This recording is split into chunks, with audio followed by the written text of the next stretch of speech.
that there was a teacher there, and this teacher had met the private schools and had charged them 6,000 cedis. And so immediately we asked for the removal of that teacher. He had another accomplice. She also was removed.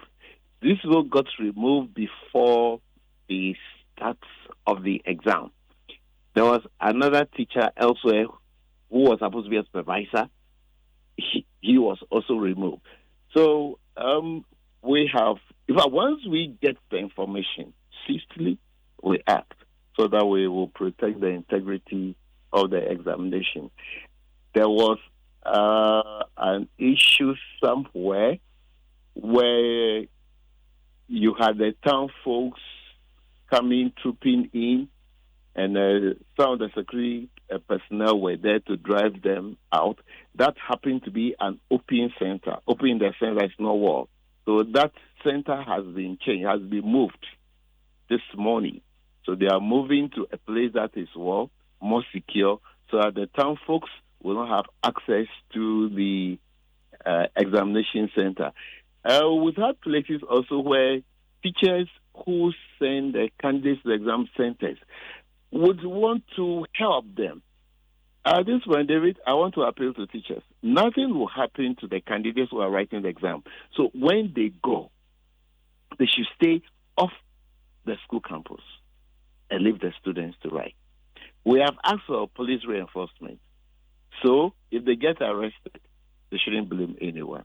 They are intruders. They are not supposed to be at the center. If you are not part of the examination official, you are not expected to be at the center. So parents, teachers, please keep off the examination centers completely. David. Haven't heard you say this. I mean, a lot of things are on my mind. You mentioned that you have to change a center because the place was not walled and town folks were coming in there. Now, didn't you take all this into consideration before deciding to make the place a center? Now, you also mentioned, for example, that there are some supervisors, some vigilators, some teachers who have taken some 6,000 Ghana cedis, all in helping the candidates to do better. Let me start off with the place, the center. Didn't you take that into consideration before, choosing that place as a center? And for the places where we have had issues, has it compromised the examination in any way? Well, let me answer the 6,000 issue.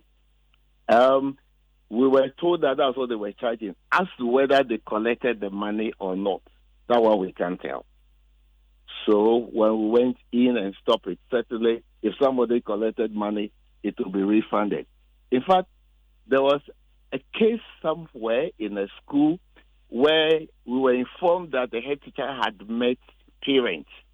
They are taking money. I called the district director. She went in and found out that was true, and the monies were refunded to the parents. How much money did he take, the head teacher take? Well, I wasn't informed about the amount. And, sometimes they take this money so that they can influence the invigilators. Now, coming back to that center, we don't have, in fact, the arrangements, they are done in the district.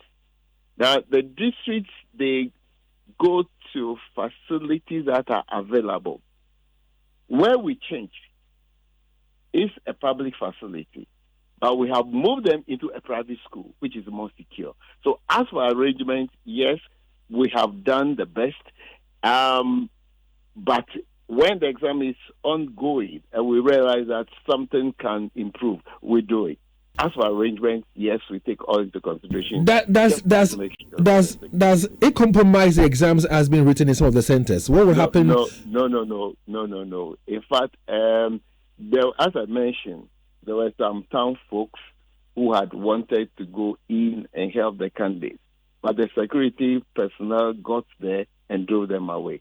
So there was no compromise. But in situations where you say that, for example, a supervisor or an invigilator had a mobile phone in the exam, room or hall, where they have answered questions as well, it doesn't compromise the exams on the day?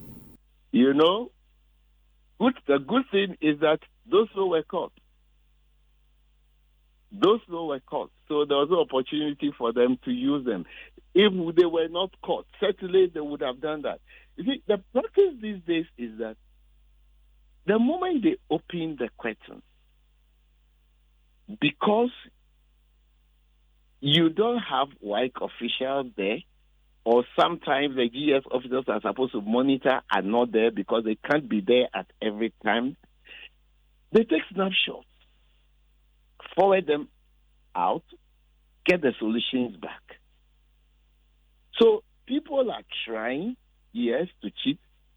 We are also doing our part to prevent the cheating. Do you agree? Let me put it this way. What do you have to say to people who believe that even members of staff of WAEC are contributing to the challenges we are faced with, where they are leaking exam questions? David, that's